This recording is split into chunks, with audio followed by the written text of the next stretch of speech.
Hello बच्चों, आज मैं पार्ट्स पर मिलियन क्या होता है ये बताने वाला हूं इजी शब्दों में, और इससे रिलेटेड एक एग्जाम्पल और न्यूमेरिकल भी आपको कराने वाला हूं।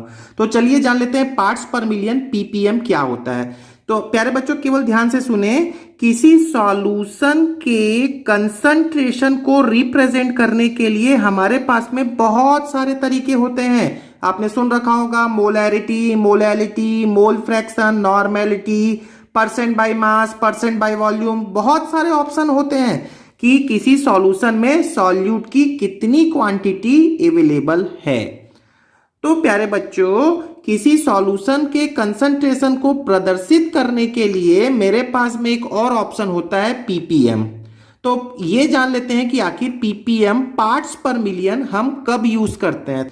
उसी प्रकार प्यारे बच्चों, किसी सॉल्यूशन में प्रेजेंट सॉल्यूट की क्वांटिटी को रिप्रेजेंट करने के लिए पीपीएम ये टर्म भी एक स्पेशल केस में यूज करते हैं। कब यूज करते हैं देखो, यहां पर मैंने लिख रखा है वेरी डाइल्यूट सॉल्यूशन। तो वेरी डाइल्यूट सॉल्यूशन का मतलब यह है जब किसी सॉल्यूशन का कंसंट्रेशन बहुत कम हो। अब आप खुद सोचना, जैसे एक एग्जांपल बोलता हूं, आपके घर में ओवरहेड टैंक होता है, पानी का टंकी होता है ऊपर घर में छत में। अब उस छत में पानी का टंकी जो है उसमें पानी बहुत सारा भरा हुआ है। अब आप उसमें एक पार्टिकल शुगर को डिसॉल्व कर दो, तो क्या बोलोगे, क्या वो सॉल्यूशन नहीं बना? क्या बिल्कुल बन गया ना, पानी ज्यादा है शुगर कम है। तो इस टाइप के सॉल्यूशन के लिए हम उसको, यदि कंसंट्रेशन हमें उसे बताना है तो क्या यूज करते हैं? पीपीएम यूज करते हैं। बस आप इतना समझ लो, ठीक है। तो अब मैं यहां पर डिक्टेट करता हूं, it is one of the way to represent the concentration of dilute solution. Very dilute solution के लिए आप यूज करने वाले हैं, ठीक है। अब इसी को मैंने दूसरे शब्दों में लिख रखा है, when the solute is present in trace quantities, बहुत कम क्वांटिटीज में अवेलेबल है, तो the term ppm is used to represent its concentration. समझ में आ गया, ठीक है। कब हम पीपीएम का यूज करते हैं? तो वेरी डाइल्यूट सॉल्यूशन के लिए हम पीपीएम का यूज करते हैं। वैसे आप सॉल्यूशन के कंसंट्रेशन को किसी भी तरीके से रिप्रेजेंट कर सकते हो, ठीक है। तो इसे डिफाइन कैसे किया गया है? तो पार्ट्स पर मिलियन, मिलियन का मतलब होता है प्यारे बच्चों, 1 मिलियन में कितने होते हैं? 10⁻⁶, ठीक है। तो आप यहां पर देखो मिलियन को कैसे डिफाइन किया, पीपीएम को कैसे डिफाइन किया, ये डेफिनेशन हमने लिख रखा है। क्या होता है definition? It is defined as the parts of the solute present per million parts of the solution. क्या मतलब है? क्या मतलब है कि मेरे पास में 10⁻⁶ पार्ट्स यदि सॉल्यूशन का है तो उसमें जितने पार्ट सॉल्यूट के हैं उसे ही हम पीपीएम कहते हैं। तो फॉर्मूला लिखा हुआ है mass of solute total mass of solution into 10⁻⁶।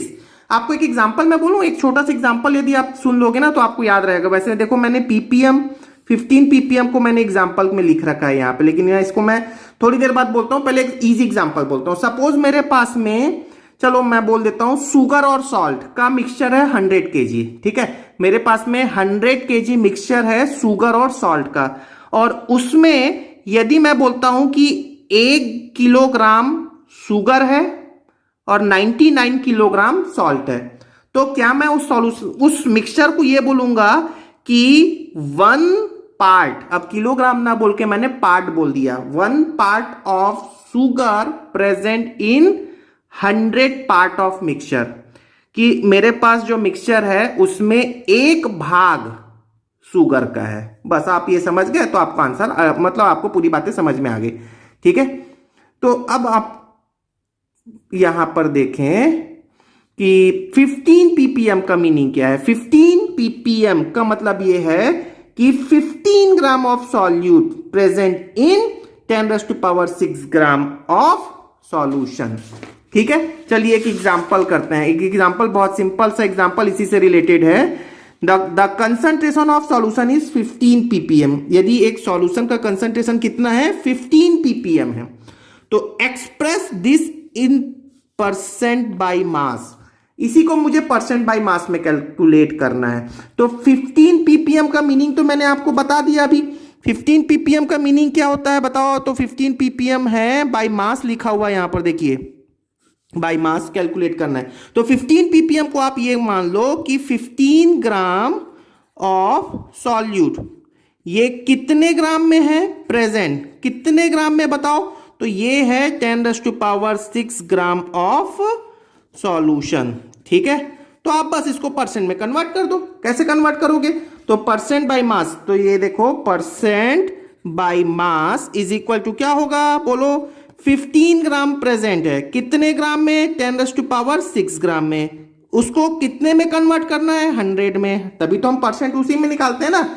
तो ये कितना आ जाएगा, 10⁻6 है, 10⁻2 है, मतलब ये हो गया 15 इंटू 10⁻4%। देखो बहुत छोटी वैल्यू है, आ गई ना बात, समझ में आ गई। बहुत छोटे कंसंट्रेशन के लिए इस टर्म का यूज करते हैं ना। अगला देख लो, अगला पार्ट देख लो। इफ सॉल्यूट इज यूरिया, मतलब जो भी यूरिया है, मतलब यहां पर मैं क्या बोल सकता हूं कि क्वेश्चन के अकॉर्डिंग ये 15 ppm किसका कंसंट्रेशन है, यूरिया का। मतलब यहां पर क्या हो गया प्यारे बच्चों, 15 ग्राम ऑफ सॉल्यूट, सॉल्यूट के प्लेस पे अब मेरे पास में क्या है, यूरिया है। कौन से पार्ट में, सेकेंड पार्ट, ये देखो सेकेंड पार्ट में देखो, if solute is urea find the molality of solution. अब मोलैलिटी ऑफ सॉल्यूशन, तो प्यारे बच्चों मोलैलिटी ऑफ सॉल्यूशन का डेफिनेशन तो पता होगा, ये सेकेंड पार्ट लिख लेते हैं। क्या होता है मोलैलिटी, याद करो मोलैलिटी क्या होता है, ये से हम स्मॉल m से रिप्रेजेंट करते हैं, और ये होता है number of moles of solute, number of moles of solute present in 1 kg of solvent. तो नीचे क्या होता है पता है आपको, ये होता है मास ऑफ सॉल्वेंट, कौन से यूनिट में होता है प्यारे बच्चों, ये होता है केजी में।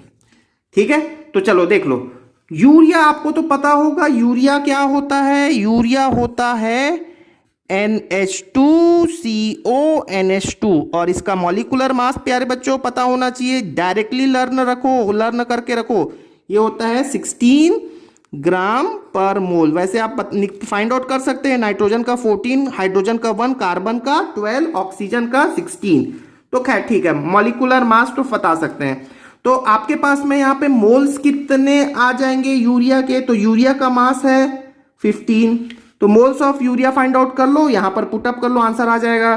तो मोल्स ऑफ यूरिया बोलो, मोल्स ऑफ यूरिया, तो ये मोल्स ऑफ यूरिया क्या हो गया, 15 डिवाइडेड बाय 60, मतलब ये हो गया 1/4, हो गया कि नहीं। और अब आप फॉर्मूले में पुटअप कर लें, क्या है मेरे पास में formula, number of moles of solute, तो number of moles of solute कितना हो गया 1/4, ठीक है। और डिनोमिनेटर क्या है, मास ऑफ सॉल्वेंट, तो मास ऑफ सॉल्वेंट कितना था प्यारे बच्चों, 10⁻6, लेकिन ये कौन सी यूनिट में है, ग्राम में है। तो ग्राम को किलोग्राम में कन्वर्ट करने के लिए क्या करें, 1000 से डिवाइड कर लें। लेकिन आप यहां पर एक बात समझना, ठीक है, यहां पर एक बात आप समझना, मैं बहुत परफेक्शन से बता रहा हूं कि मास ऑफ सॉल्वेंट है। अभी सुनो यहां पर क्या लिखता है, 15 ppm का मीनिंग क्या है, 15 gram of solute present in 10⁻6 gram of solution. मतलब सॉल्यूशन में सॉल्यूट और सॉल्वेंट दोनों है, मतलब ये जो मास है ये सॉल्यूट और सॉल्वेंट दोनों का मास है। मतलब इस मास में 15 ग्राम ऑफ सॉल्यूट पहले से ही इंक्लूडेड है। क्लियर हो गई क्या बात। तो एक्चुअली में मास ऑफ सॉल्वेंट कितना होना चाहिए बताओ, तो मास ऑफ सॉल्वेंट कितना होना चाहिए, 10⁻6 ग्राम तो टोटल सॉल्यूशन का है, और इसमें यदि आप 15 ग्राम यूरिया का सब्ट्रैक्ट कर दो तो ये एक्चुअली में मास ऑफ सॉल्वेंट है, ठीक है ना। लेकिन 10⁻6 ये बहुत बड़ी वैल्यू है, और उसमें 15 को सब्ट्रैक्ट कर दो तो बहुत फर्क नहीं पड़ेगा। बहुत बड़ी वैल्यू में बहुत छोटी वैल्यू को सब्ट्रैक्ट करोगे कोई फर्क पड़ेगा क्या, नहीं फर्क पड़ेगा, है ना। तो मेरा आंसर जो है वो ये है, लेकिन आप इसको बहुत एक्यूरेसी से चाहते हो कैलकुलेट करना, तो ये लो कैलकुलेट कर लो। ये आगे क्या बात समझ में, ये टोटल 10⁻6 जो है ये टोटल मास ऑफ सॉल्यूशन है। मास ऑफ सॉल्यूशन में सॉल्यूट के मास को सब्ट्रैक्ट कर दो तो ये हो गया मास ऑफ सॉल्वेंट, और टोटल डिवाइड कर दे 1000 से। तो आप यदि इसे सॉल्व करेंगे तो आपका बहुत करेक्ट आंसर आएगा। मतलब आप ये भी बोल दो कि 10⁻6 कंपेयर में 15 बहुत छोटी वैल्यू है, इसीलिए आप उसे नेग्लेक्ट कर सकते हैं। तो आई होप आपको पीपीएम समझ में आ गया होगा। केवल आप छोटा सा एग्जांपल याद रखो, 15 ppm मतलब क्या हो गया, 15 part of solute present in 10⁶ part of solution. ठीक है, थैंक यू वेरी मच।